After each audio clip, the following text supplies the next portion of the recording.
Sabi ni Jesus na mahal, dalhin niyo ang aking pasan,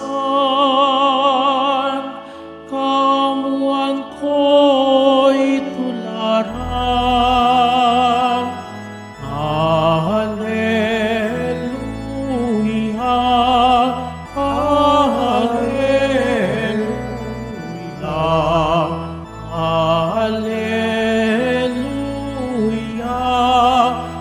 Alleluia.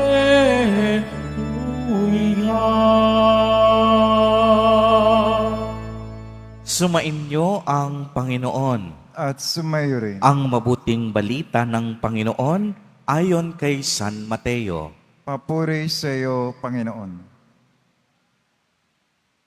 Noong panahong iyon, sinabi ni Jesus, "Pinasasalamatan kita, Ama, Panginoon ng langit at lupa, sapagkat inilihim mo ang mga bagay na ito sa marurunong at matatalino at inihayag sa mga may kaloobang tulad ng sa bata.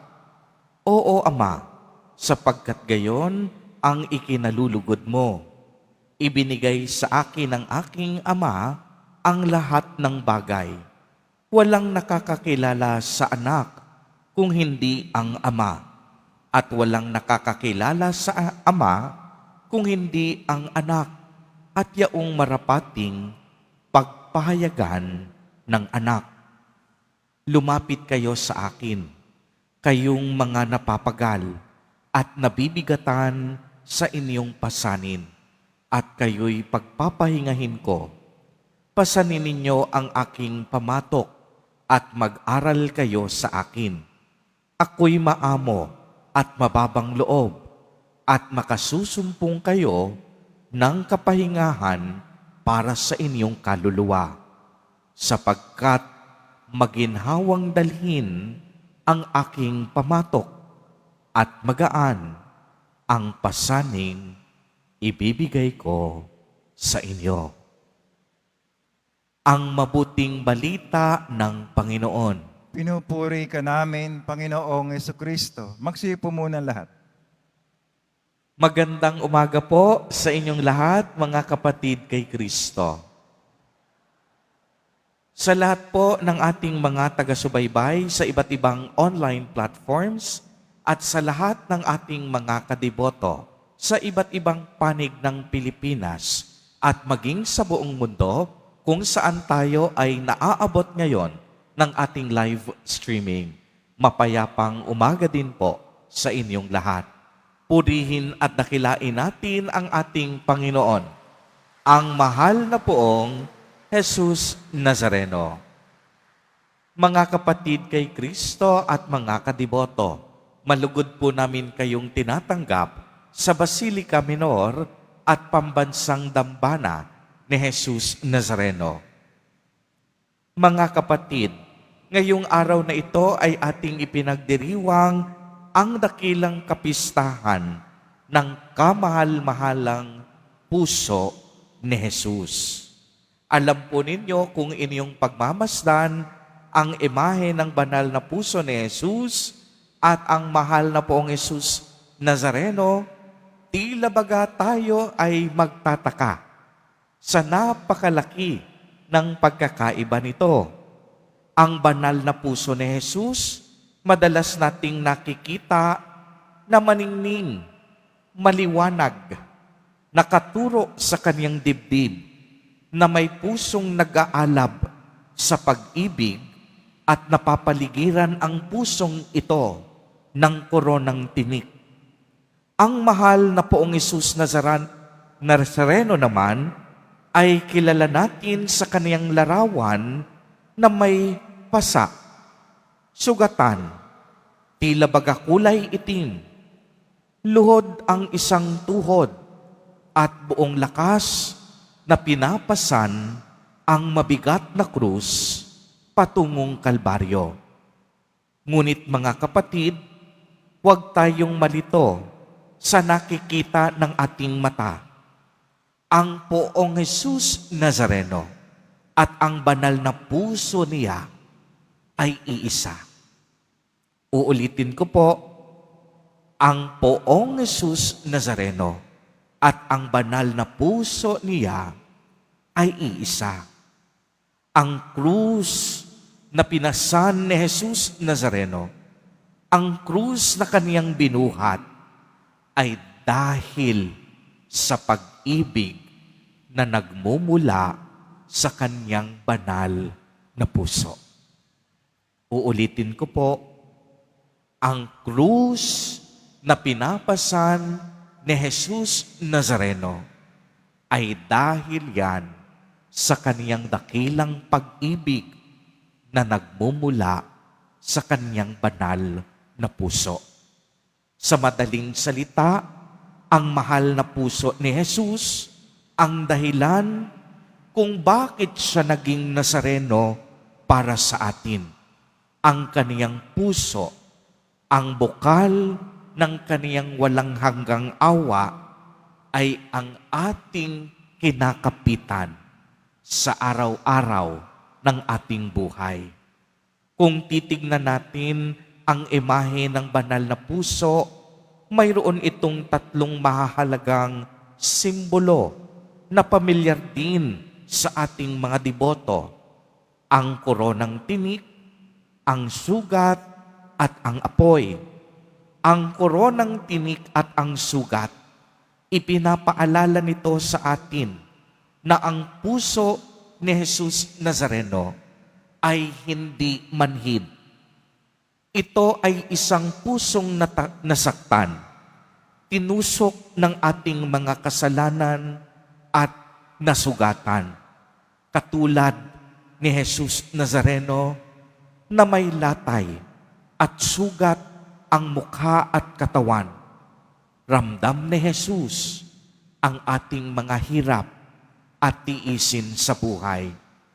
Bilang mga deboto, marami po sa atin ang dumudulog kay Jesus.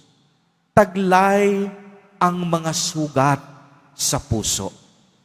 Sugat ng kabiguan, sugat ng pagtataksil ng mahal sa buhay, sugat ng matinding karamdaman, sugat ng kahirapan.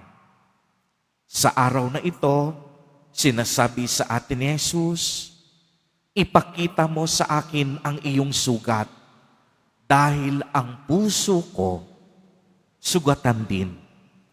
Kaya nauunawaan kita. Hindi tayo nagdarasal sa isang Diyos na walang pakiramdam. Nagdarasal tayo sa isang Diyos na may pusong marunong masaktan at makiramay.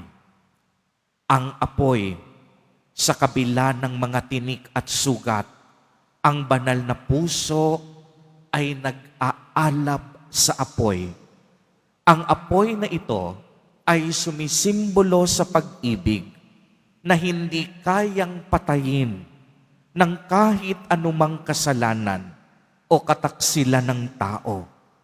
Ito ang pag-ibig ng Nazareno na kahit dinuraan, pinalo at ipinako, ang tanging lumabas sa kaniyang mga bibig, Ama, patawarin po ninyo sila.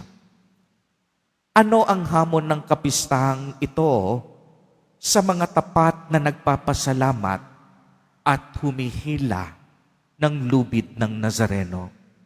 Sinabi ni Jesus sa Ebanghelyo, lumapit kayo sa akin, kayong nahahabag at napipighati, sapagkat ako ay mababa ang kalooban. Ang tunay na debosyon hindi nasusukat kung gaano natin kadalas hawakan ang mga damit ni Jesus Nazareno. o kung gaano katagal nakapila sa pahalik. Ang tunay na debosyon ay ang pagkakaroon ng pusong katulad ni Jesus Nazareno. Isang pusong marunong magpatawad at isang pusong marunong makiramay. Mga kapatid, sa tuwing tayo ay napapagod sa laban ng buhay, sa tuwing tila baga napakabigat ng krus na ating pinapasan at pakiramdam natin ay bibigay na ang ating katawan at emosyon, tumakbo tayo sa banal na puso ni Jesus Nazareno. Dito sa banal na altar sa Eucharistia, ang kaniyang puso ay muling nag-aalap. Ang kaniyang puso nag-aalay ng kaniyang katawan at dugo sa atin. Parang isang deboto na sumiksik sa gitna ng traslasyon upang makahawak sa andas. Sumisiksik tayo ngayon sa kaloob-looban ng banal na puso ni Jesus Nazareno. Sa kaniyang puso, doon tayo ay ligtas. Sa puso ni Jesus, doon tayo ay may kapayapaan. Sa puso ni Jesus, naroroon ang ating lakas. Kaya't ang ating panalangin sa araw na ito, mahal na puso ni Jesus Nazareno, gawin mo ang aking puso na maging katulad ng iyong puso. Isang pusong marunong magtiis, marunong magpatawad, mababa ang loob, at tapat magmahal hanggang sa wakas. Amen. Amen. Purihin at dakilain natin ang ating Panginoon, ang mahal na poong Jesus Nazareno.